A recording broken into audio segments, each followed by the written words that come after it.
로마서 1장 8절부터 15절까지 봅니다. 로마서 1장 8절에서 15절까지 우리 찾았으면 같이 보도록 합시다. 같이 봅시다.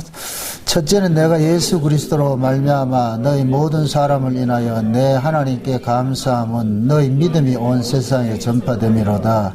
내가 그의 아들의 복음 안에서는 내 심령으로 섬기는 하나님이 나의 증인이 되시거니와 항상 내 기도에 쉬지 않고 너희를 말하며 어떠하든지 이제 하나님의 뜻 안에서 너희에게로 나아갈 좋은 길 얻기를 구하노라.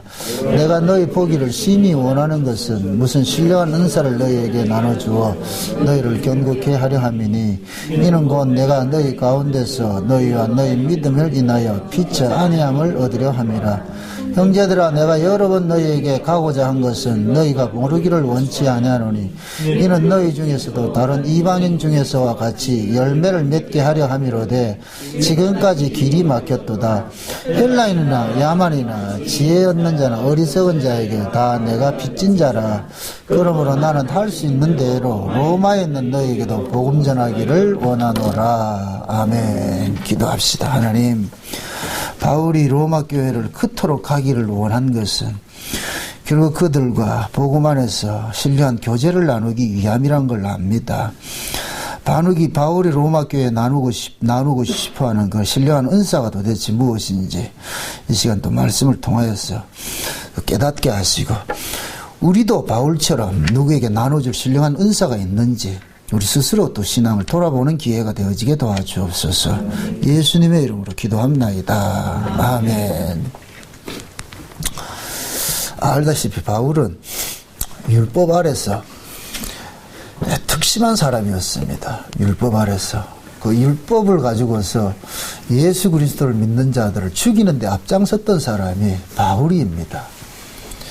그런 그 바울이 다메섹에서 예수님을 만나고 난 후에 이 도리어 이제는 뭐냐, 율법 지킴이 하나님 앞에 악이라는 것으로 이렇게 전하기 시작을 했습니다. 완전히 전세가 역전이 되어버렸잖아요. 그래서 바울은 자신과 같은 그러한 전철들을 다른 사람들이 밟지 않기를 굉장히 소망을 해서 바랬어요. 제가 이 복음을 이렇게 참 감정적으로 많이 좀 풀어내는 이유가 그 이유 중에 그것도 하나거든요. 과거에 저도 율법 아래서는 특심하게 신앙생활을 했는데 그 세월이 너무 원통스러운 거라. 그때 복음을 몰랐는데 그냥 율법으로 하나님 말씀대로 살아야 된다는 것이 그 신앙이 전부로 가지고 있었으니까 그 당시에는. 근데 복음을 깨닫고 알고 나니까 과거에 내가 겪어왔던 그 길들을 다른 사람들은 걸어가지 않았으면 하는 바람으로서 이야기를 합니다만, 항상 이제 우리가 복음을 제대로 알고 이렇게 예수를 바로 만난 사람들은 특징이 그런 게 나타나요. 마치 뭐냐면 부모가 아이들을 위해 가지고서 뭐도 이제 헌신하듯이 참아주잖아요. 어른이라는 것은 아이들의 과정을 겪어온 사람이 어른이에요. 그래서 옛날에 아이들의 그 과정을 겪어서 그 어른이 된 사람들을 옛날에는 뭐 하느냐면 이제 상투를 틀어줬단 말이에요. 상투를. 그죠?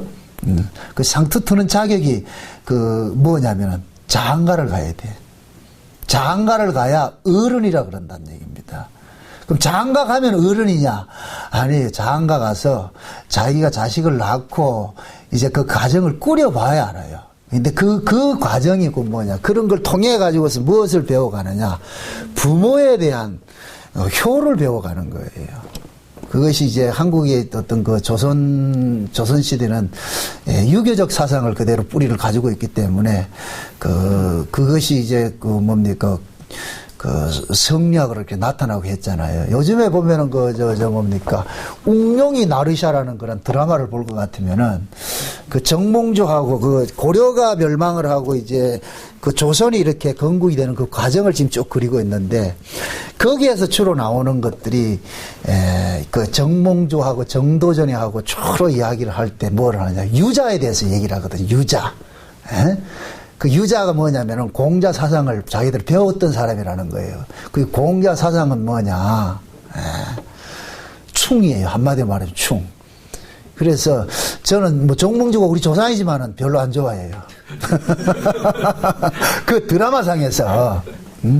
결국에 정몽주도 뭐냐면 유자 사상을 자기가 그렇게 신복을 하면서도 결국에는 자기 정적인 정도전을 쳐낼 때는 뭐냐, 정도전이 어렸을 때 동문수학하면서 자기 아픔들을 토설한 게 있어요.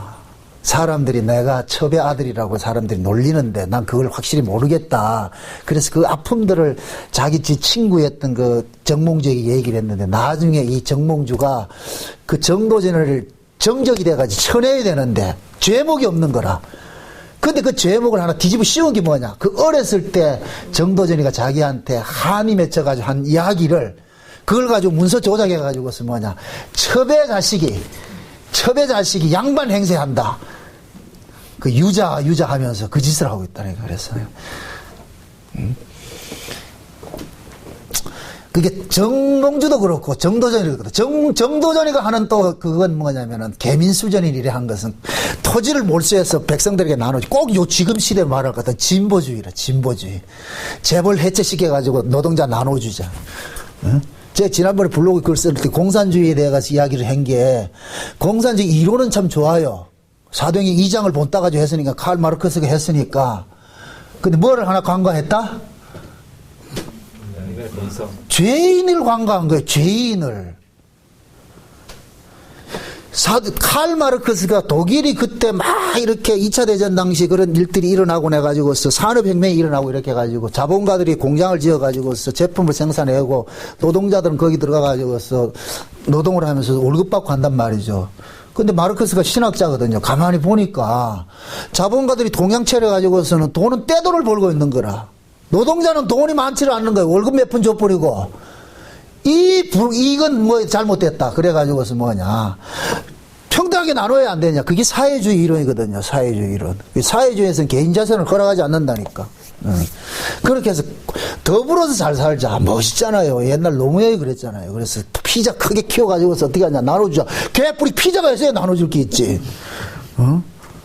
그게 아마추어들이라는 게, 아마추어들. 그 지금 한국의 이 진보 운동은 짝퉁들이, 전부 짝퉁들이라, 이게. 예.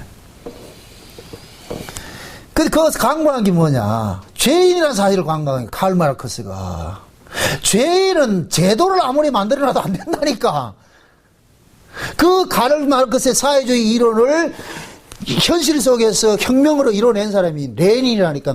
그래서 막스 레닌이라 이런다. 막스 레닌주의라 그런단 말이죠. 응? 근데 그 레닌이 뭐예요? 무장혁명을 해가지고서 뭐 하는 거예요? 자본가들을, 부르주아 사상을 가진 사람들 전부 몰수해가지고서 나누지. 그게 공산주의 혁명이라니까요. 공산주의. 그 공산주의가 지금 유일하게 남아있는 나라가 어디예요? 위대한 수령 김정은 동지. 김정은 있는 데잖아, 저기. 그 아들 걸어놓은 게 뭐예요? 지상천국이라 걸어놨죠? 그 천국이에요, 거기가? 아니라니까. 그러니까 가진 자들만이 그런 거예요, 가진 자들. 그래서 인간은, 죄 아래 난 인간들은 안 되는 거예요. 사도행전 2장을 보세요. 성령 받고 나가지고서 교회 세워졌죠? 그 교회 크고 나니까 그다음부터 뭐 해요? 또 싸우죠? 뭐 싸워요? 히브리파 헬라인과, 히브리인과 헬라파 유대인들이 들어와가지고 뭐 해요? 야, 니만 더 먹냐? 우리도 좀 주라 해가지고 싸움하잖아요. 그죠? 죄인은 안 된다니까, 죄인은. 만약에 죄인이, 이걸 아셔야 돼요. 죄인, 하나님 말씀대로 우리가 잘 살아가지고 살 것 같으면은 예수님 이 땅에 다시 천국 몰고 올 이유도 없고 우리가 갈 이유도 없어요. 여기다 그냥 천국 만들면 돼요, 우리끼리. 안 되는 이유가 뭐냐? 죄 아래서 난 이 육신을 가지고 있는 나는 죄를 못 이기더라는 거예요. 인간 자체가 탐욕 덩어리인데 아무리 좋은 걸 제도를 만들어놔도 거기에서 뭐 하냐? 부익부, 빈익부는 항상 일어나게 돼 있다니까. 그래서 신앙이라는 것은 날마다 뭡니까? 내가 하나님 은혜가 아니면 안 된다는 것을 자각하는 거예요. 깨달아가는 거예요. 처절하게. 우리가 복음을 몰라서 이렇게 아픈 게 아니에요. 복음 알아도 그 복음 안 것조차도 우리 위해서 쓰고 있잖아요. 얼마나 우리가 여러분 안 그래요? 제가 깨닫는 건 뭐냐? 내가 죄인 중에 개수라는 걸 점점 깨달아가는 거예요. 진짜 내가 악당이라는 걸 깨닫는다니까. 옛날에 난 죄인인 줄 몰랐어요. 내가 착한 사람이 어디 있었는데. 진짜 나 착했다니까. 근데 보고 말고 나니까 개뿔 착하긴 하지. 내 속이 이게 뭐야? 응? 진짜 내가 악한 자라는 게 드러나는 거예요. 응? 그게 바울 또 율법 아래 있었을 때는 율법이 뭡니까? 이 율법 정신이 뭐예요? 하나님 사랑, 이웃 사랑이잖아요. 그죠? 진짜 율법 잘 지키면 사랑이 나와야 돼요. 그런데 바울은 뭡니까? 율법의 특심한 자가 뭐합니까? 자기하고 다르다 해가지고 어떻게 합니까? 죽이러 돌아다니자. 그게 무슨 사랑이냐 말이죠. 얼마나 이율배반적이에요. 율법이 뭐예요? 사랑으로 나타나야 되죠. 그죠? 그럼 사랑이 되면 어떻게 돼야 돼요? 용납이 돼야 되잖아요. 원수도 용납해야 되잖아요. 근데 그들은 뭐예요? 내 아니면 내하고 다른 놈은 전부 뭐 한다? 죽이는 그게 율법이라니까. 그게 얼마나 이율배반적으로 나타났어요. 바울이 그 짓을 했다니까. 그러다가 다메섹에서 예수를 만나고 나서 복음을 깨닫게 된 거라니까. 아, 내가 하나님에 대한 열심과 특심이 이런 모든 것들이 결국에는 뭐냐, 자기 욕망을 채우게 한 것들이 또 다른 악이었다는 걸 깨닫게 되는 거예요. 그래서 바울은 자기는 모든 사람에게 뭐하냐, 빚진 자라고 그래. 그래서 바울은 어디를 가든지 적을 만들지 않았어요. 바울은 그쪽에서 적이 돼서 그렇지. 바울은. 그래서 오늘 본문에도 볼 것 같으면은 14절 보세요. 14절 보세요. 헬라인이나 야만인이나 지혜 있는 자나 어리석은 자에게 다 내가 뭐이다? 빚진 자라 그랬죠. 이 이야기는 과거에 바울의 율법 아래 있던 바울의 모습과는 완전히 다른 모습이에요. 율법 아래 있던 바울의 모습은 뭐예요? 같은 동족이라도 자기 사상하고 다르면 전부 뭐였어요? 죽이는데 앞장섰잖아요. 근데 지금은 복음 알고 나서 예수 만나고 나가지 어때요? 야만인이든 헬라인이든 난 따지지 않겠다는 거예요. 그들도 다 뭐냐, 하나님의 긍휼을 입어야 될 자들이고 불쌍히 여김을 받아야 될 자들이고 죄인이라는 사실이라는 거예요. 그 너와 내가 다를 이유가 없다는 거예요. 나도 똑같은 놈이었는데 하나님의 은혜가 내게 덮쳐오고 보니까 인간은 뭐를 탓할 문제가 아니라는 거예요. 그래서 바울은 뭐하냐, 복음을 알고 나가지고 자기는 모든 사람에게 빚진 자가 된 거예요. 이게 모름지기 복음을 제대로 아는 사람의 모습이라니까. 그래서 제가 이 복음을 가지고서 여러분들이 이제 법이 나오면은 제가 나무라는 게 그거예요. 복음은 절대 누굴 정죄하고 판단하라고 준 것이 아니란 말이죠. 내가 그 복음을 통해 가지고서 참 이런 악당이 지금 내가 용서받고 산다는 것이 너무 놀랍고 또 놀랍구나. 참 감사하구나. 그러니까 바울은 그런 과정을 겪고 왔기 때문에 지금 이 로마 교회에도 그걸 전하고 싶은 거예요. 오늘 이 본문 내용을 잘 볼 것 같은 바울이 로마 교회를 가고자 하는 것이 그토록 그렇게 가고자 한 것들이 나와 있어요. 나온 것이 오늘 몇 절이냐면은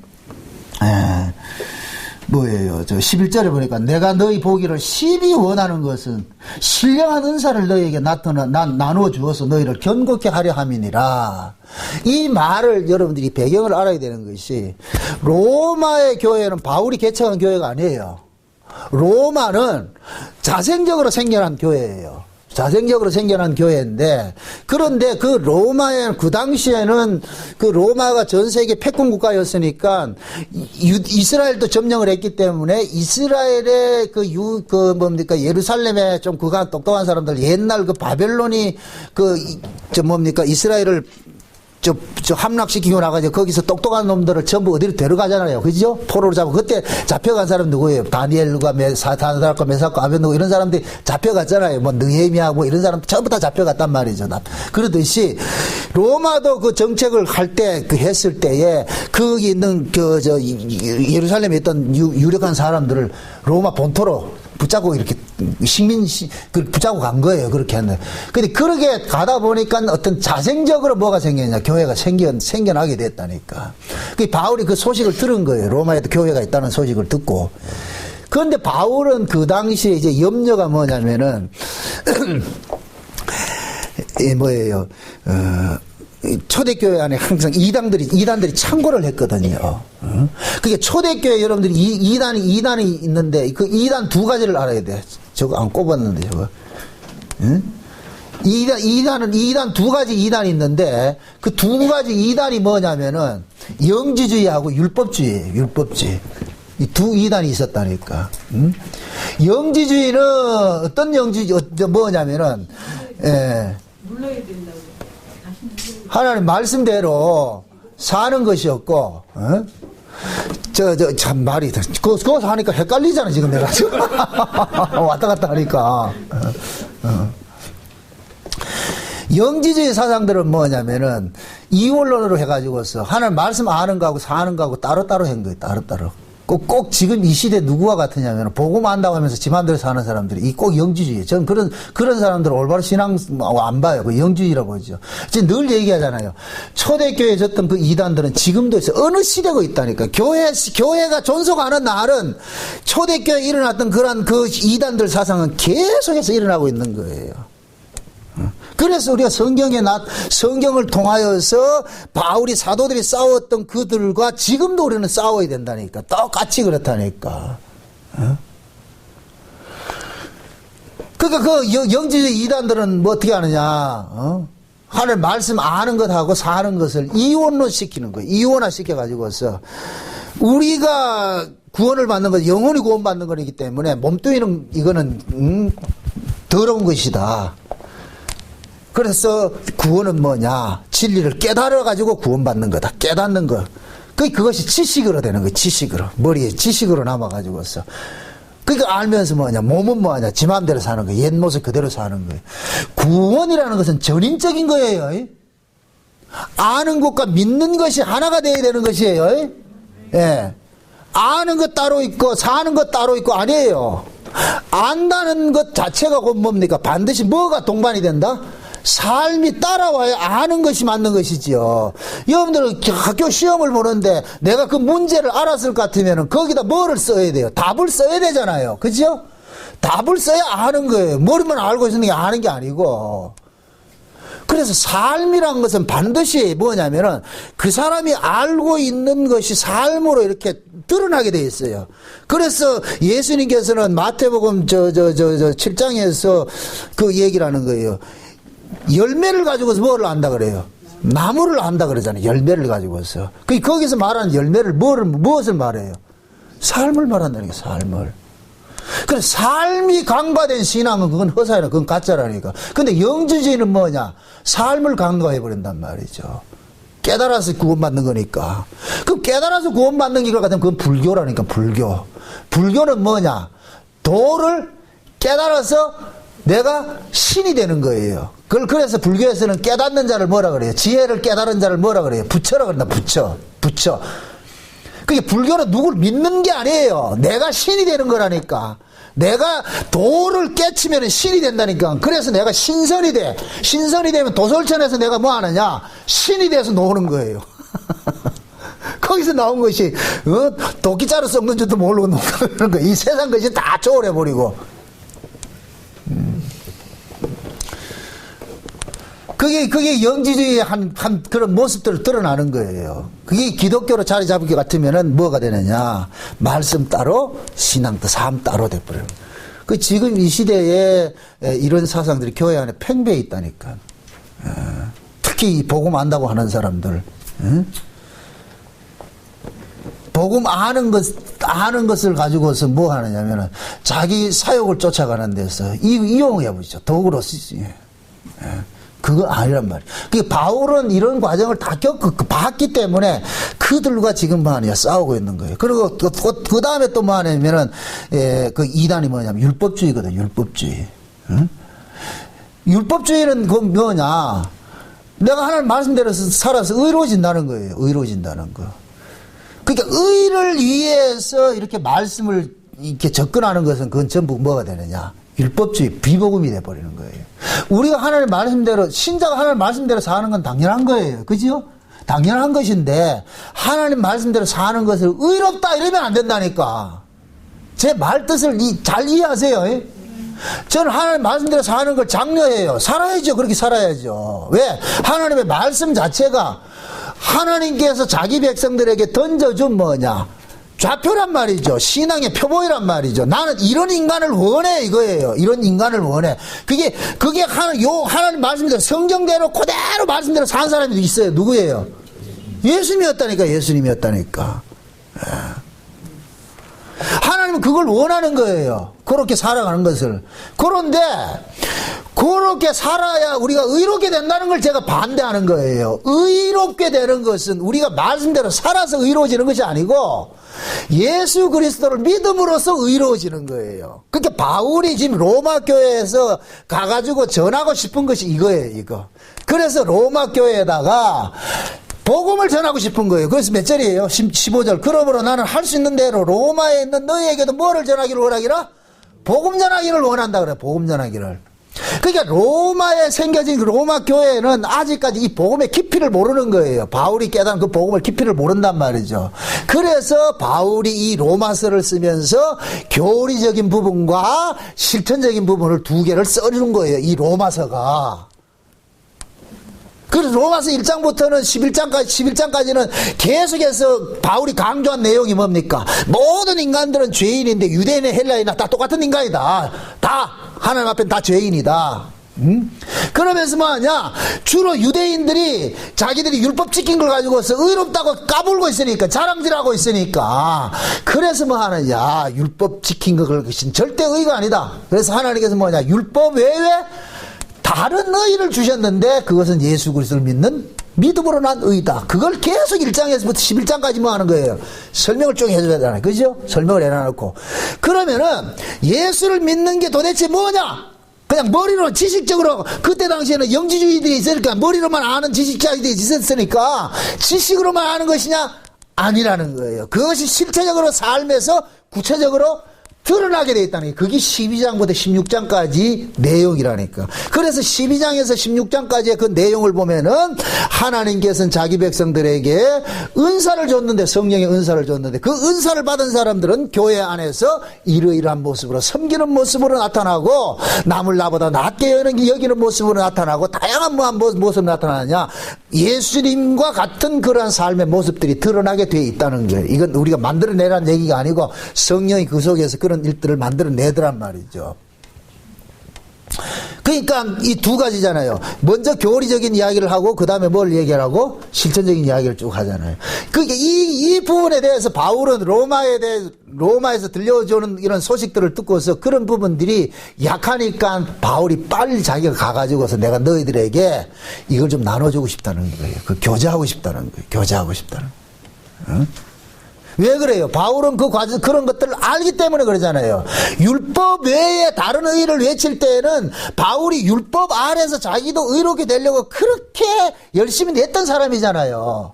근데 그걸 알고 있으니까, 그 로마 교회 안에도 유대인들이 많이 있으니까 유대인들의 사고는 율법주의니까 당연히 뭐냐, 그게 아니라는 것을 가르쳐주고 싶은 거예요. 그걸 지금 여기서 뭐냐면 신령한 은사를 주어서 뭐 하느냐, 그 다음에 몇 절이냐면은 11절에 보니까 신령한 은사를 너에게 나누어줘서 너희를 뭐 하게 하려 함이라? 견고케 하려 함이라 그러죠. 견고케 한다는 얘기는 뭡니까?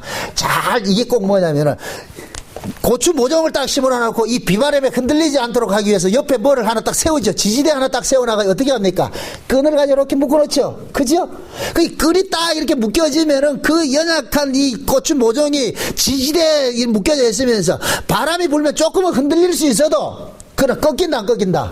안 꺾이죠. 지금 그 비유에 그런 이야기예요.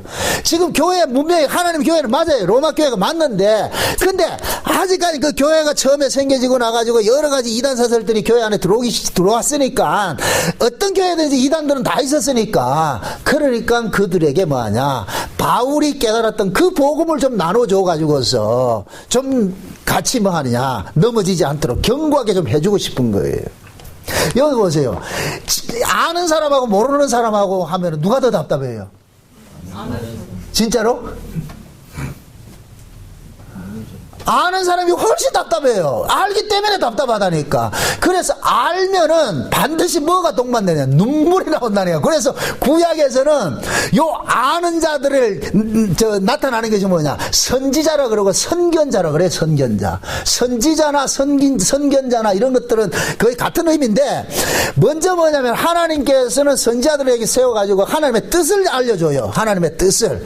그럼 그 하나님의 뜻을 선지자들은 알고 나면은 그 뜻을 가지고서 지금 이스라엘의 모습들을 살펴볼 것 같으면 지금 이게 지금 이스라엘이 아니라 하나님의 백성들이 아닌기라 이게 지금 살아가는 꼬라지가 보니까. 그러니까 선지자는 그때부터 뭐 하냐면 여기서 울기 시작을 하는 거예요. 울기 시작하는 거예요. 그래서 선지자들은 반드시 뭐 하냐? 알기 때문에 울음이 동반되는 거예요. 아픔이 동반되는 거예요. 그래서 선지자들은 뭐냐? 하나님 앞에 대신 중보자 입장에 서가지고 하나님 앞에 기도하는 거예요. 하나님 이 백성들 용서하시고. 이게 꼭 뭐냐면은 예수님께서 오셔서 하는 일들을 선지자들은 선치적으로 산 거예요. 그래서 선지자들에게는 지들이 선지자 되고 싶어 되는 게 아니고 성신이 강권적으로 그들 속에 역사를 하니까 성령에 사로잡혀 가지고서 그들이 뭐하냐, 누구의 모습으로 이스라엘 앞에 나서느냐, 예수님의 모습으로 딱 나서 가지고서 뭐하냐, 그들 속에 하나님의 뜻을 설표해 주는 거예요.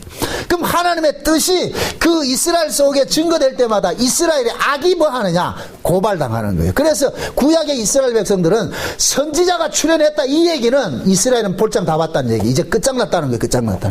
하나님께서 마지막 심판을 선포할 때 선지자들을 세우는 거예요. 그러니까 그게 있어요. 그 구약에는 기름 부은 자들이 세 종류가 있는데 왕과 제사장과 선지자가 있잖아요. 제사장은 뭐냐면은 이것은 세습이에요. 세습이 된다고. 아버지가 제사장이면은 자식도 제사장이 돼요. 근데 선지자는 세습이 안 돼요. 그것은 뭐냐, 우발적으로 하나님께서 강권적으로 역사를 해버린단 말이죠. 그러니까 하나님께서 강권적으로 어떤 사람에게 성신이 임해가지고 선지자가 됐다 할 것 같으면 지금 기존의 제도가 모두가 뭐가 됐다? 타락됐다는 거예요. 세습되어오던 이것들이 타락됐다는 거예요. 그러니까 돌발적으로 나타나는 거예요. 예수님께서 하늘로부터 갑자기 나타나시 이 땅에 오신 것은 이 기존에 있는 모든 것들을 뭐 하는 거예요? 부정하는 것이 돼버리는 거예요. 이게 이해돼요? 선지자들이 출현하기 전에 잘 돌아갈 때는 하나님 선지자 보내지 않는다니까. 그럼 그 잘 돌아가는 그 제도는 뭐예요? 제사장 제도잖아요. 제사장 제도. 제사장 제도는 뭐라 그랬어요? 세습이라 그랬어요. 세습. 아버지가 제사장이면 아들에게 세습 되니까 잘 돌아가면 괜찮아요. 그럼 제사장들은 이스라엘 백성들로 하여금 하나님 앞에 잘 나가 섬기도록 만드는 것이 그 제사장 역할을 하는 거니까, 그럼 이 백성들이 제사장 말 잘 듣고 했을 것 같으면 선지자가 출현할 이유가 없는 거라. 그런데 제사장들이 세습이 돼가지고 제사장 노릇을 하고 이렇게 하는데 백성들이 타락이 돼버린단 말이죠. 그럼 어떻게 하냐? 하나님께서는 자기 백성의 타락을 그대로 볼 수가 없어. 그럴 때 어떻게 하냐? 새로운 선지자들 하나 돌발적으로 세워버리는 거예요. 세워가지고서. 그 선지자들이 세움을 통하여 가지고 어떻게 되느냐? 기존에 있던 세습들은 뭐냐면, 세습 제사장들은 전부 뭐가 되느냐? 악으로 규제가 돼버리는 거예요. 너희들이 틀렸다는 거예요. 틀렸다는. 그러니까 선지자들은 결국 뭐냐, 그들의 죄를 고발을 하고 대신 죽임당하는 거예요. 죽임당한다. 요게 꼭 뭐였냐, 예수님의 모습이라니까. 예수님 모습. 그러니까 예수님께서는 2000년 전에 십자가에 달려서 죽으셨지만은 실제 구약 속에도 예수님께서 계셨어요. 이 말을 잘 이해하세요. 예수님이 계셨다는 얘기가 아니고 예수님의 영이 구약에도 여전히 뭐 했냐, 일을 했다니까. 그게 누구 속에 들어갔어요? 선지자들 속에 들어가는 거예요. 선지자들 속에. 그러니까 예수님께서는 2000년 전에 구약의 마지막 때 오셨지만은 실제적으로는 예수님은 뭐냐, 구약에도 이미 계셨던 분인 거예요. 그래서 아브라함도 그러는 거예요. 내 때를 보고 즐거워했다 그러잖아요. 아브라함도 내 때를 보고 즐거워했다 그러잖아요. 응? 그러니까 구약에는 예수님께서 하시는 그 일들을 구약의 선지자들을 통해 가지고 선치적으로 맛보게 한 거예요. 맛보게. 그래서 히브리서 1장에서는 그러는 거예요. 히브리서 1장 보세요. 히브리서 1장.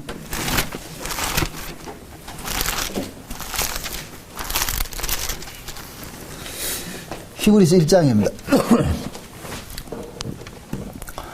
같이 봅니다. 다 같이 1절 2절 보세요. 1절 2절 다 같이 시작. 옛적에 선지자들로 여러 부분과 여러 모양으로 우리 조상들에게 말씀하신 하나님이 이 모든 날 마지막에 아들로 우리에게 말씀하셨으니 이 아들은 만유의 후사로 세우시고 또 저로 말미암아 모든 세계를 지으셨느니라. 자, 옛적에는 선지자들로 여러 부분과 여러 모양으로 말씀을 했다 그러죠. 근데 이 선지자들이 여러 부분과 여러 모양으로 말씀한 것이 있는데 누구에 대해서 말씀을 했느냐? 예수에 대해서 말했어요. 그래서 로마서 1장에 다시 보세요. 1장을 돌아가 보세요. 1장을. 이 1장 2절을 볼 것 같으면 이 복음은 하나님이 선지자들로 말미암아 그의 아들에 관하여 성경에 미리 뭐 한 것이다. 약속하신 것이라 그랬잖아요. 히브리서 1장에서 뭐라 그러고 옛적에 선지자들이 여러 모양과 여러 부분으로 이 얘기는 뭐냐 예수님께서 하실 일들 여러 모습으로 보여줬다는 거예요. 미리 보여줬다는 거예요. 그 보여준 것을 사도 바울은 로마서를 쓰면서 뭐 하느냐 그렇게 구약의 예수님의 모습을 보여줬던 선지자들의 그 내용들이 결국에 누구를 이야기하는 것이냐 그 아들 예수 그리스도를 이야기하는 것이다. 예수 그리스도를 이야기하는 것이다. 그래서 히브리서 11장에 볼 것 같으면은 믿음의 모든 믿음으로 살던 사람들은 믿음이 그들로 하여금 누구의 삶으로 살도록끔 간섭을 했느냐 예수 그리스도의 삶을 살도록끔 간섭을 했다고 그렇게 이야기를 해주는 거예요. 그래서 히브리서 12장 1절에 뭐 하냐면 12장 1절 다시 돌아보세요. 한번 보세요. 12장 1절 12장 1절입니다. 12장 1절 1절 2절 2절 다 같이 시작. 이러므로 우리에게 구름같이 둘러선 허다한 증인들이 있으니 모든 무거운 것과 얽매이기 쉬운 죄를 벗어버리고 인내로서 우리 앞에 당한 경주를 경주하며 믿음의 주여 또 온전케 하시는 이인 예수를 바라보자. 저는 그 앞에 있는 즐거움을 인하여 십자가를 참으사 부끄러움을 개의치 아니하시더니 하나님 보좌 우편에 앉으셨느니라. 지금 보세요. 11장 이야기 히브리서 11장 이야기가 뭐예요? 구약의 믿음으로 살았던 사람들을 쭉 이야기했잖아요. 그죠? 그렇게 해놓고 이들을 뭐라 그래요? 구름 같은 뭐라 그래요? 증인들이라 그러죠. 근데 그 증인의 최고 앞선 선두주자를 뭐라 그러냐? 믿음의 주요 온전케 하는 이 누구를 바라보라? 예수를 바라보라 그래요. 이것은 곧 뭐냐면은 이 믿음의 시발자이면서 마지막 주자다 그 뜻이에요. 이 뜻이 예수님이 믿음의 시작이요 믿음의 끝이라는 거예요. 그러니까 구약의 모든 구름같이 굳둘러싼 모든 증인들인데 그 증인들을 한마디로 말하면 누구를 설명하느냐? 예수를 설명하기 위한 사람들이라는 거예요. 예수를.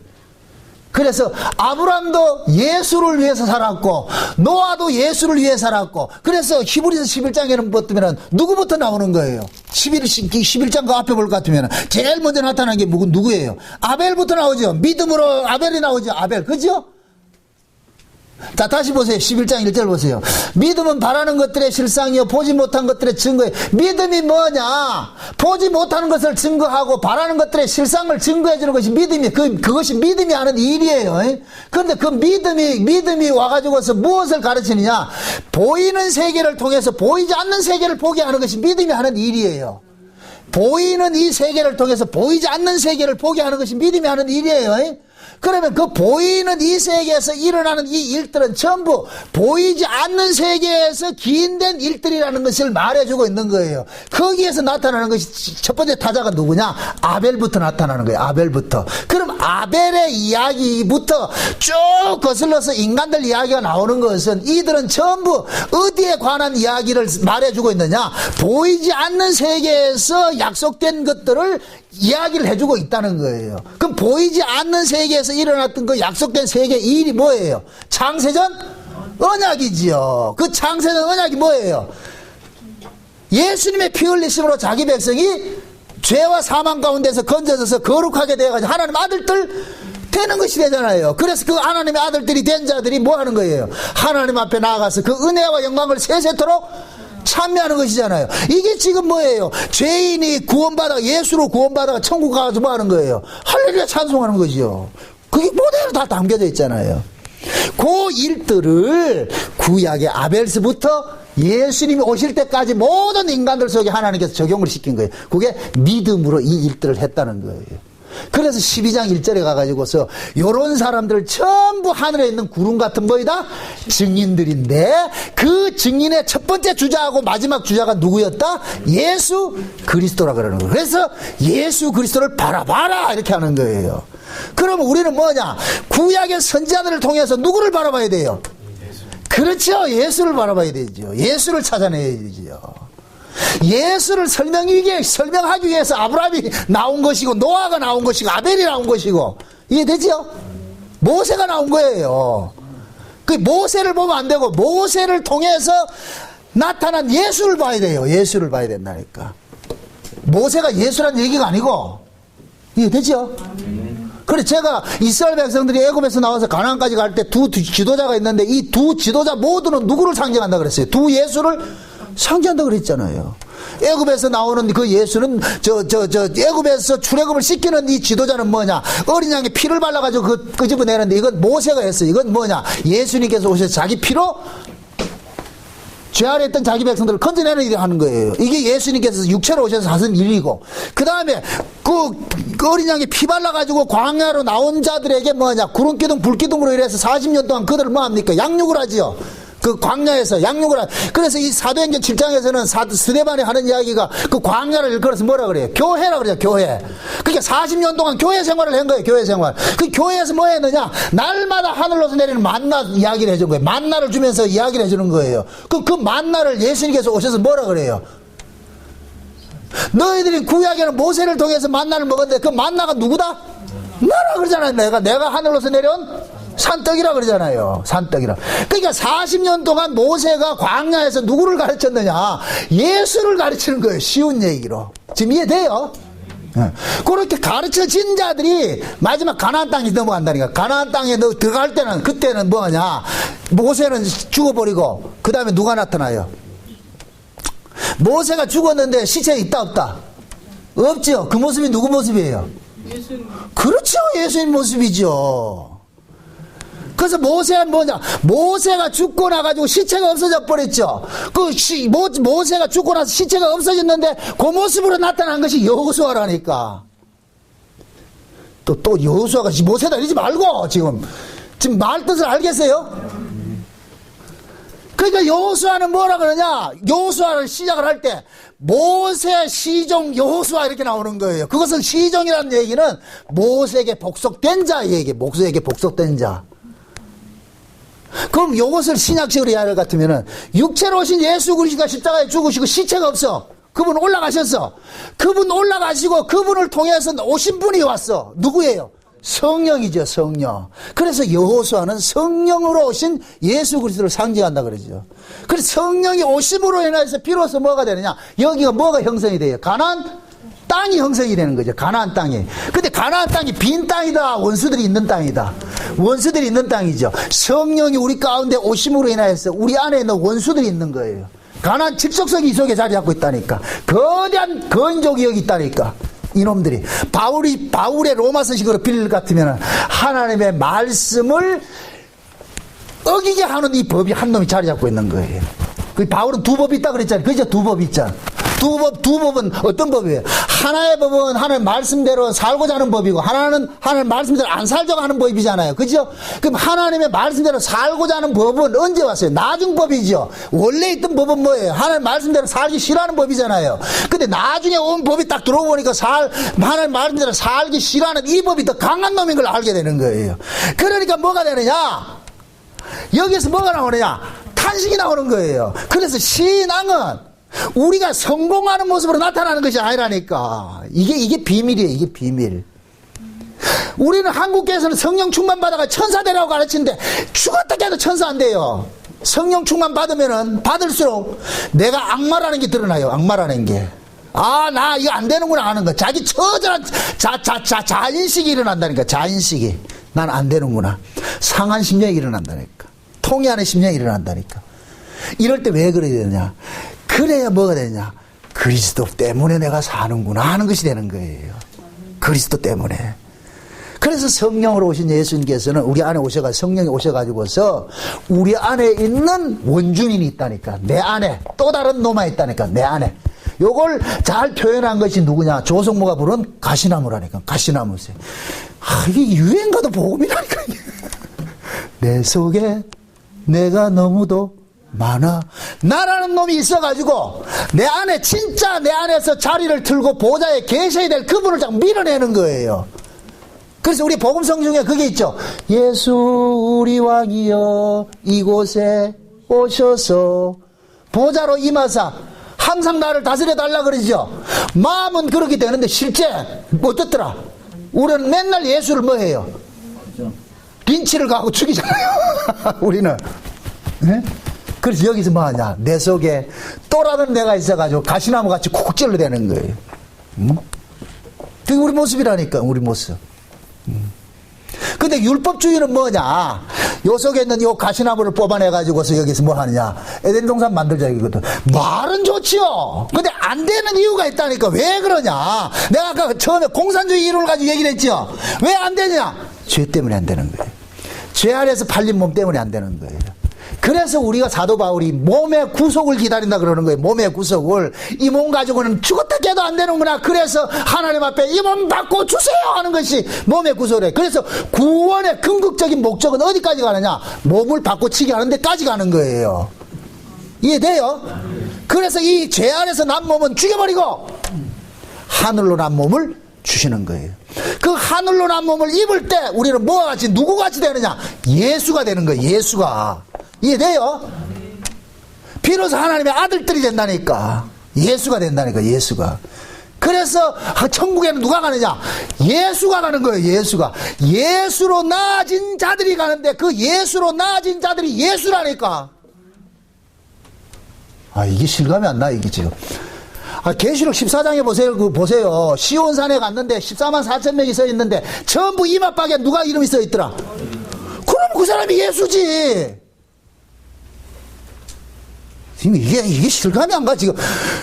하나님이 봤을 때는 지금 우리 이마에 지금 누구 이름이 새겨져 있느냐? 어린 양의 이름이 새겨져 있다니까. 어린 양의 이름이. 그럼 어린 양의 이름이 새겨져 있는 사람은 어린 양일 것 같으면 어린 양이 튀어나온다니까. 우리가 전부 어린 양으로 나간다니까.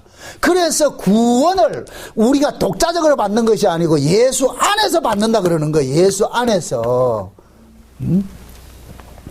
그래서 하나님께서는 보세요.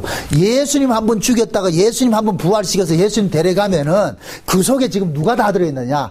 예수로 나아진 자들이 몽땅 그 속에 다 들어가 있는 거예요. 그러니까 예수님께서 대표로서 예수님이 죽으시고 부활하시고 승천하시고 하늘에 계신 거예요. 이해돼요? 그럼 우리는 뭐냐? 예수 안에서 그 자리로 가는 거예요. 가는 거. 그래서 예수님께서 자기 백성들에게 너 내 거라는 것을 확증시켜주기 위해서 뭐를 보내줬냐? 성령을 보내준 거예요. 그래서 성령은 어린 양의 창세전에 어린 양의 생명체에 농명된 사람에게만 성령이 오는 거예요. 성령이. 그래 제가 성령을 설명을 할 때 N 성령이 있고 에피 성령이 있다 그랬어요. 내주하는 성령이 있고 바깥에서 왔다 갔다 하는 성령이 있어요. 내주하는 성령은 오로지 어린 양의 생명체에 농명된 자기 백성들에게만 들어가는 성령이에요. 그럼 이 성령이 오면은 절대로 안 떠나. 이 성령이 와야 뭐가 오느냐? 아바 아버지라 부르짖게 되고 이것을 성령의 보증이라 그러는 거예요. 구원의 보증이라 그러는 거예요. 보증. 이해되죠? 그렇게 성령 받은 사람들은 그게 인침이라니까. 인침. 뭐 도장 찍는다 생각하지 말고 옛날 몇 년 전에 서울에서는 잠실이 체육관 빌려가지고 어떤 놈 미친놈이 도장 찍는다 하나님 인친다고 해가지고서 말이죠. 그 인치는 거 지금 성령이 지금 우리에게 인침됐어요. 이해돼요? 보세요. 바울이 복음을 전하러 돌아다닐 때 스가랴의 7 아들이 바울 흉내 내면서 그렇게 하다가 어떻게 합니까? 귀신한테 붙잡혀가지고 그러잖아요. 그런데 그 귀신들이 뭐라 그래요? 나는 예수도 알고 바울도 아는데 니는 뭐야? 이렇게 하잖아요. 그럼 귀신이 지금 바울을 알아본다는 얘기잖아요. 그럼 귀신이 바울의 뭐를 알아보는 거예요? 귀신의 귀신의 이마기란다. 바울의 이마에 뭐가 찍혀있기 때문에? 예수라는 이름이 찍혀있기 때문에 귀신을 알아보는 거예요. 여러분 강시 영화볼 같으면 통통통 뛰는데 이마박에 뭘 딱 붙일 것 같으면 수도탁 돼버리죠. 부쩍부지잖아요. 그거를 지금 역으로 이렇게 이해할 것 같으면은 귀신들은 성도의 이마에 예수가 이름이 있는지 없는지 대반 알아본다니까. 그래서 귀신들은 마귀들은 진짜 예수 믿는 사람만 괴롭히는 거예요. 안 믿는 것은 그냥 제껴놔 버린다니까. 그래서 예수를 진짜 바로 모시고 사는 사람들은 그 속에 있는 사람들은 이 땅의 삶이 고달픈 거예요. 힘든 거예요. 왜? 마귀가 알아본다니까.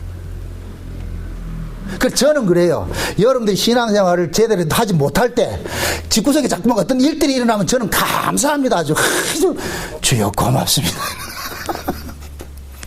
그런데 아무 염려 없어요 이럴 것 같으면 좀 비상해요. 이게 도대체 지금 맞습니까? 아닙니까? 지금 내 말이 이해가 되나 안 되나 모르겠다. 여러분들이 여러분 자식 말 안 들을 것 같으면 그냥 가만 내비둬요. 안 그렇잖아요. 하나님의 백성들은 누가 먼저 알아보느냐? 귀신이 먼저 알아본다니까. 그 예수를 제일 먼저 알아본 인간들이 누군지 아세요? 귀신 들린 자들이잖아요. 귀신 들린 자들이. 예수를 알아본다니까. 그건 왜 그러냐? 하나님이 인침이고 있기 때문에 그렇다니까.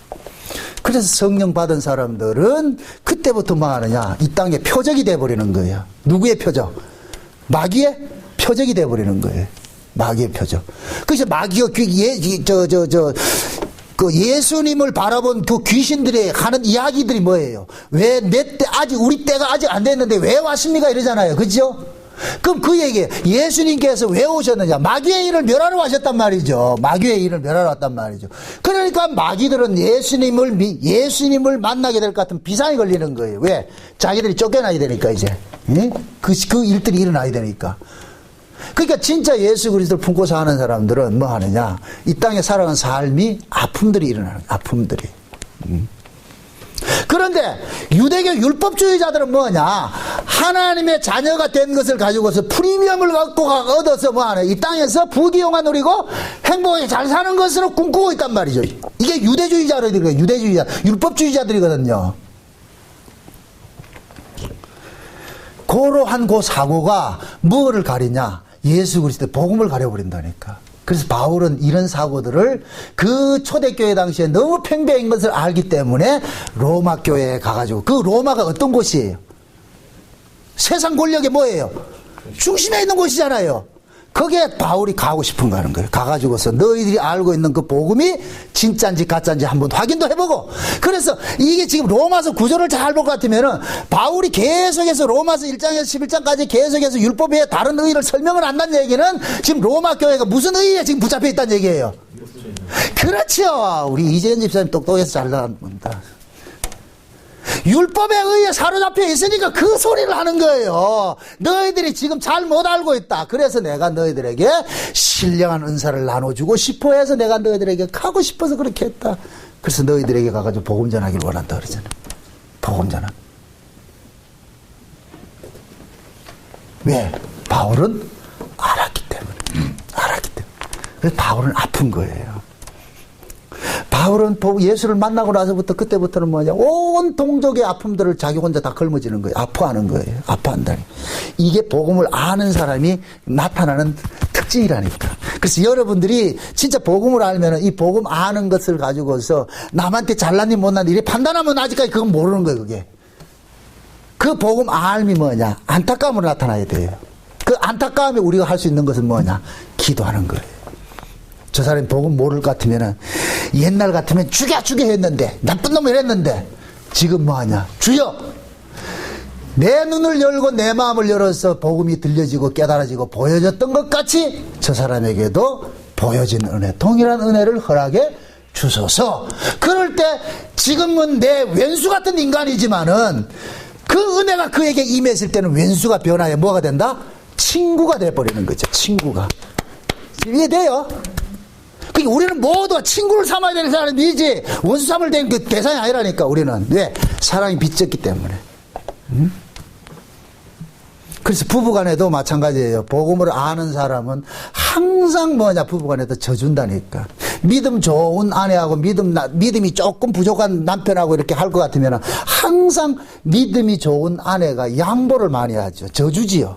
믿음 없는 사람은 항상 이용을 해가지고서 자기 편한 쪽으로 끌고 간단 말이죠. 져준다니까. 참아주고 이해하고 용서하고. 근데 한 가지 내가 이걸 타협하지 말라는 것은 교회에 오는 거는 여기 양보하지 말라 그러는 거예요. 그런데 이상하게 돼가지고서 말이죠. 어디 놀러 가달까 하면 근데 쫓아가고 있다니까. 그건 하지 말아야 되는데. 부부간에는 양보할 것과 양보하지 말아야 될 것이 있어요. 신앙적인 면에서는 양보하지 마세요.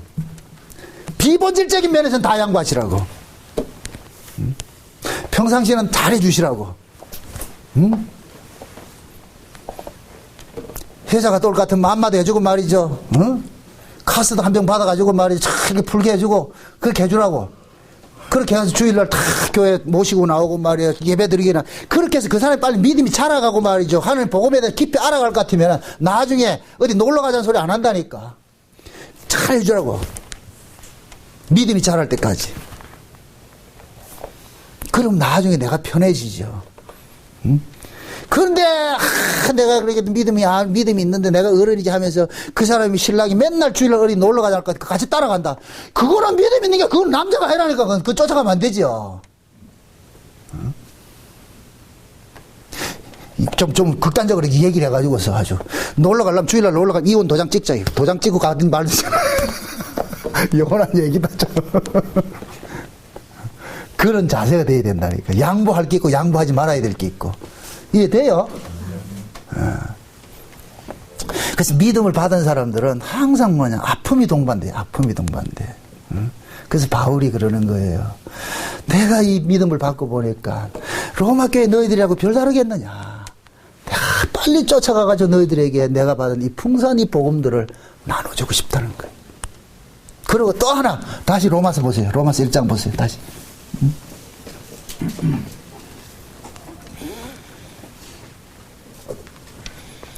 12절 보세요. 11절은 뭐냐. 내가 너희 보기를 심히 원하는 것은 무슨 신령한 사를 너희에게 나눠주어 너희를 경고케 하려 함이니 이는 곧 내가 너희 가운데서 너희와 나의 믿음을 인하여 피차 뭐하비함이라 안위 받으려 함이라. 이게 참 중요해요. 두 가지. 바울은 두 가지밖에 로마에 가고 싶어하는 이유가 뭐냐. 첫째, 로마 교회에다 복음을 가르치지 들려주고 싶고 신령한 사를 나눠주고 싶고 그 다음에 뭐냐, 안위 받고 싶은 거예요. 이 안위 받고 싶다는 얘기가 곧 뭐냐, 바울도 외롭다는 얘기예요. 제가 복음을 이렇게 전하면서 제일 외로운 게 뭐냐, 친구예요. 친구. 옛날 세상 친구 이런 거는 아무 의미 없잖아요. 복음 안에서 서로 교제되는 이런 친구가 있다는 것이 그렇게 귀한 거예요. 응? 내가 막 속상하고 막 이렇게 하고 이럴 때 마음껏 토설할 수 있는 사람, 여러분들 한번 보시라고. 과연 이렇게 여러분들 속마음까지 확 터놓고 이야기할 사람이 있는가? 한 사람이라도 있는가? 한 사람이라도 있는 사람, 그 사람 행복한 사람이라. 없어요. 여러분 친구 많잖아요. 우린 평생 살아봐야 친구 한두 명 있으면 된다니까. 세상 친구 와가지고 술 친구 이거 아무 소용없어. 그거 소용없다니까. 진짜 성경에서 말하는 친구는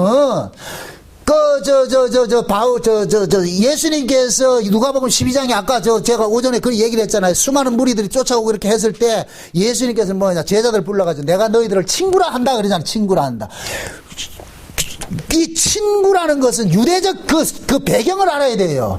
유대인들에게는 친구는 뭐냐, 목숨과 목숨을 나누는 자가 친구라 그러는 거예요.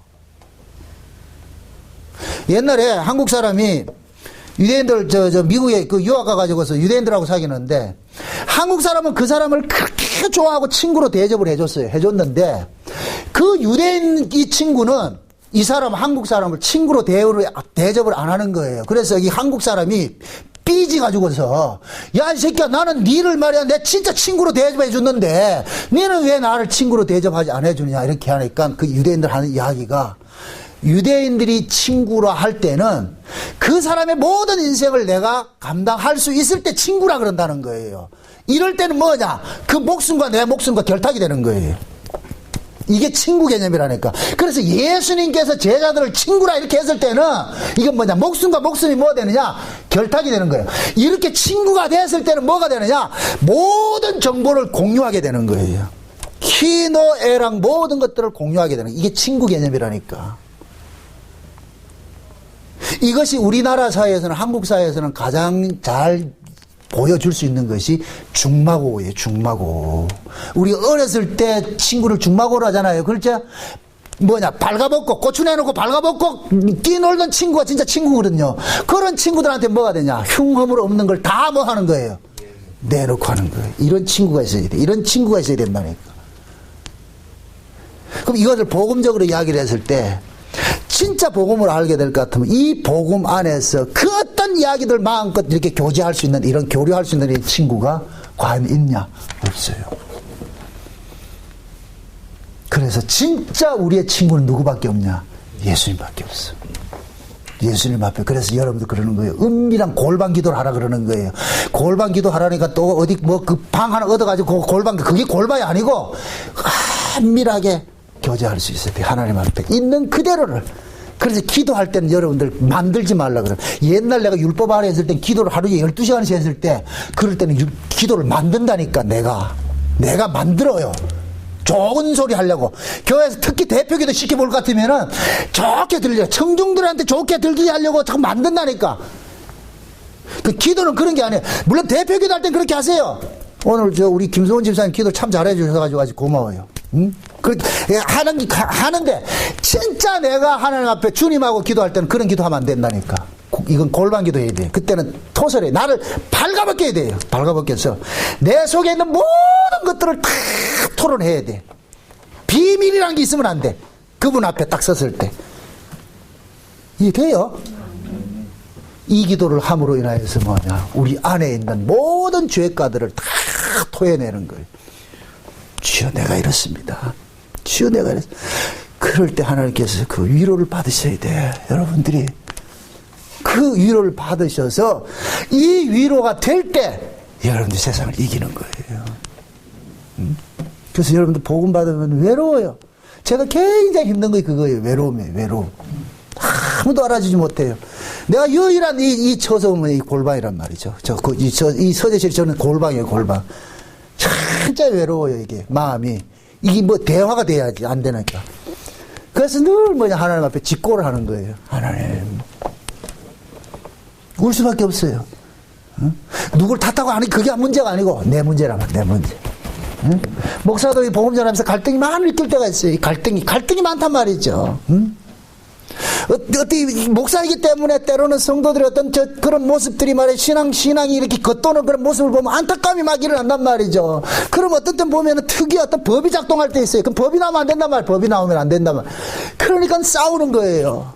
주여 긍휼을, 주여 불쌍히 여기심을. 바울도 외로웠어요. 아무도 알아주지 못해요. 그래서 바울이 그러는 거예요. 일방적으로 내가 너희들에게 복음 나눠주는 그런 자로 가는 것이 아니라, 선생으로 가는 것이 아니라, 나도 너희를 통해서 뭐 받고 싶다? 많이 받고 싶다. 위로 받고 싶다. 여러분들 교회 안에도 마찬가지예요. 우리가 비록 예수님과 그렇게 친밀하게 갖는 그런 친구들은 없다 할지라도 그래도 교회 안에서는 서로 통하는 사람들이 교제가 일어나야 돼. 그 성도밖에 없어. 세상 친구 아무 소용없어요. 가족도 안 돼. 복음적으로 하나 되지 않았을 때 가족도 안 된다니까. 진짜 믿음 안에 있는 형제들끼리 친구들끼리 모여서 그렇게 해서 서로 터놓고 이야기할 수 있고, 그게 돼야 돼. 그래서 저는 여러분들이 그 교회 안에 같은 이런 이 복음의 이 복음을 공유하고 이런 사람들끼리 모여서 이렇게 교제하는 걸 굉장히 좋아해요. 장려하고 싶다니까. 그러면 모여서 하되 잘난 척하지 마시라니까. 그러면 사람 싫어하니까. 내가 저 사람을 얻기 위해서는 내 허물이 먼저 드러나야 돼. 내 허물을 먼저 드러낼 때 저 사람이 오픈이 된다니까. 그 서로가 서로 다 이렇게 경계해서 할 것 같으면 이게 온전한 교제가 안 된다니까. 그렇게 되려면 뭐 하냐? 깊은 사귐이 필요하죠. 같이 겪으면서. 그렇게 됐을 때, 진짜 신앙적으로 좋은 친구들은 둬야 돼요. 진짜 둬야 돼요. 그래서 속마음을 다 털어놓고, 어떤 그런 비밀들, 무덤까지 가져갈 수 있는 그런 마음들, 이런 친구들이 만들어져야 돼. 이 바울이 복음을 전하면서 이런 아픔들이 있으니까 자기도 로마 교회 가가지고 나 안위 좀 받고 싶다. 나도 좀 위로 좀 받고 싶다. 나도 외롭다. 너희들도 외롭지? 이 교제는 뭐냐? 외로움과 외로움이 만날 때 교제가, 온전한 교제가 된다니까. 한 사람은 외롭고 한 사람은 외롭지 않을 것 같으면 둘이 만나면 교제 된다, 안 된다? 안 되죠. 이걸 사자성어로 과부심정? 호레비를 알고 호레비 심정 과부가 알듯이, 그죠? 예. 하나는 외로운데 나 외롭지 않으면 이 교제가 안 돼요. 둘 다 외로워야 되는 거예요. 둘 다 그 외로움을 아파봐야 되는 거예요. 그래서 바울은 처절하게 복음 때문에 그 아픔들이 있잖아요. 그래서 그 아픔을 가진 그 성도들을 만나서 뭐하냐, 터놓고 얘기하고 싶은 거예요. 흉금을 터놓고. 여러분 보세요. 이 로마서가 써질 이 당시의 사회적인 배경은 공개적으로 예수 믿는다 소리를 못할 때라니까. 공개적으로 예수 믿는다 했을 때는 붙잡히면 뭐 합니까? 죽임당하는 시대란 말이죠. 그래서 은밀하게 만날 것 같으면 지팡이를 가지고서 이렇게 그림을 그리잖아요. 그게 뭐예요? 물고기 그림 있잖아. 그 유명한 물고기 그림 그랬죠. 그래서 익두스라 그런단 말이죠. 그렇게 딱 글을 쓸 것 같으면 그걸 딱 보면은 알아보는 거예요. 아, 이 사람이 우리 형제구나. 알아본다니. 그게 비밀이었다니까. 그 익두스가 자동차 뒤에 붙이고 다니는 게 아니고, 그게 아니고. 그게 비밀이었다니까. 그 지하 카타콤에서 살 때 그들은 그게 유일한 그거였어요. 그래서 밖에 나가면 누가 내 형제인지 모르잖아요. 그러면 딱 만나가지고서 이야기하다가 그림을 딱 그리는 거예요. 이렇게 하면은 알아본다니까. 아, 이게 우리 형제구나. 그럴 때는 뭐가 되느냐. 서로 초대가 되고 예수 안에서 목숨을 나누는 형제들이 되는 거예요. 이게 나중에는 가짜 신자들이 알아가지고서 말이죠. 이것도 진짜 그리스도인들을 잡는데 또 이용했다니. 그게 누구냐? 유대인들이 했다는 거예요. 그러니까 아시아의 기저 7개 서머나교회 같은 데 볼 것 같으면은 핍박이 많이 일어나죠. 꼭 형제라고 하는 것들이 그랬다니까. 그 유대인들은 아주 나쁜 놈들이에요. 그 유대인들은 모든 상권들을 다 잡고 있어가지고서 그러면은 예수 믿는 사람들은 마음대로 매매를 못했다니까. 왜 그러냐면 그 당시에는 장사꾼들이 만나서 이야기를 할 때는 가이사가 주십니다. 이게 인사거든요. 그게 꼭 우리 지금식으로 만날 것 같아요. 안녕하세요 이 소리예요. 안녕하세요 이 소리가. 장사하는 사람끼리 내가 물건 사러 가고 주인이 있을 것 같으면 딱 만날 것 같으면 가이사가 주십니다 이렇게 한다니까. 이건 곧 뭐냐, 우리가 황제의 은택으로 살고 있습니다 이 소리거든요. 예수 믿는 사람들은 주는 가이사다 예수다? 예수죠. 그럼 예수 믿는 사람들 가이사가 주십니다 이 소리 할까요 안 할까요? 안 하죠. 주고 어떻게, 그때는 그게 신앙이라니까. 안 했다니까. 그러니까 뭐가 되느냐, 가이사가 주십니다 이 소리를 안 하면은 매매가 안 돼요. 매매가 안 돼. 그런데 유대인들은, 육적 유대인들은 돈을 밝히기가 얼마나 이놈들이 아주 돈 밝히기 좋아하는가 하면은, 그래서 뭐 하느냐, 유대인들은 그때 당시에 돈을 밝힐 수밖에 없는 것이 뭐냐, 돈을 많이 가짐으로 인하여서 무엇을 사는, 로마 시민권을 사는 거예요. 로마 시민권을 사게 될 것 같으면 특권 행세를 하는 거예요. 그걸 갖는다니까. 그래서 이 사람들이 어떻게 하느냐, 그리스도인들이 가지고 있는 재산을 빼앗는 작업을 한단 말이죠. 그래서 뭐 하느냐, 예수 믿는 사람이 누군지 알고 있어요. 그래서 그들에게는 뭐냐, 10,000원에 팔 걸 100,000원을 받는 거예요. 평상시에 10,000원을 팔 걸 100,000원을 받는다니까. 그러면 이 예수 믿는 사람은 정상적으로 매매를 못하니까 그들에게 뭐하냐, 돈 주고 사는 거예요. 금부치 뭐든 다 주고 산다니까. 나중에 내놓을 게 없을 것 같으면 어떻게 하냐, 요놈들이 어떻게 하냐, 밀고를 해버리는 거예요. 저 사람 예수쟁이다. 그럼 그 사람은 밀고 하면서 뭐하냐, 포상금 받아먹거든요.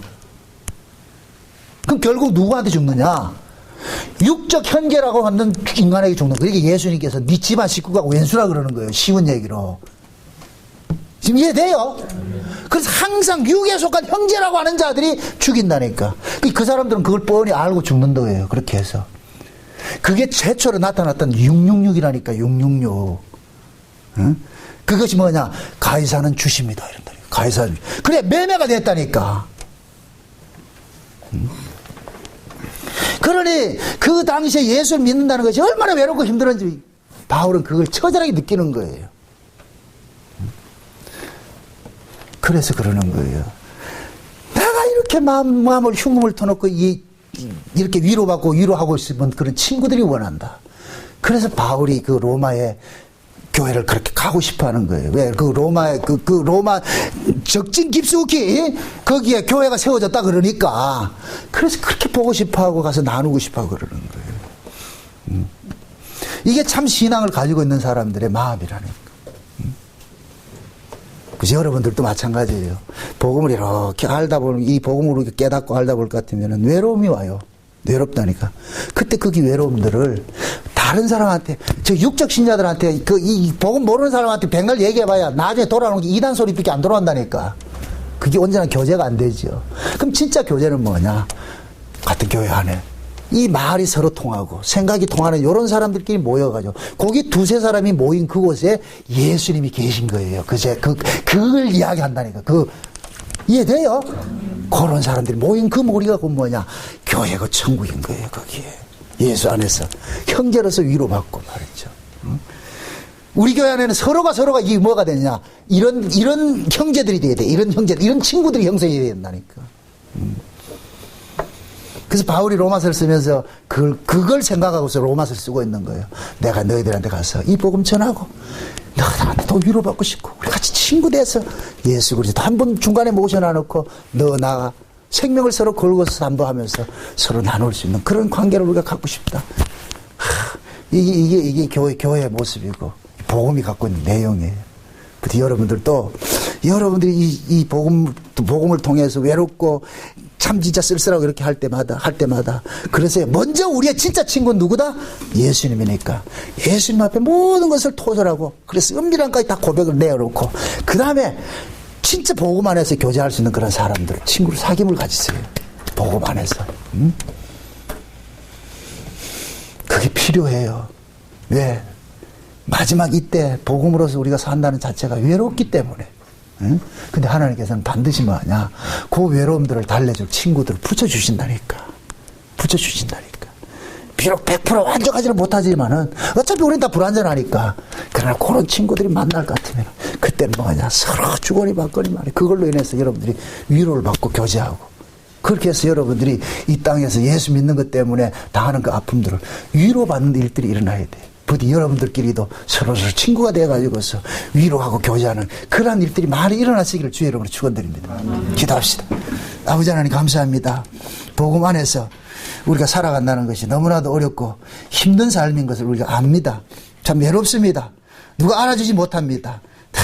그럼에도 이렇게 우리가 서로 복음 안에 서로 교제를 나눌 수 있는 이런 형제들이 있다는 걸 감사합니다. 앞으로도 더 깊은 사귐을 가질 수 있도록 도와주시옵소서. 예수님의 이름으로 기도합나이다. 아멘.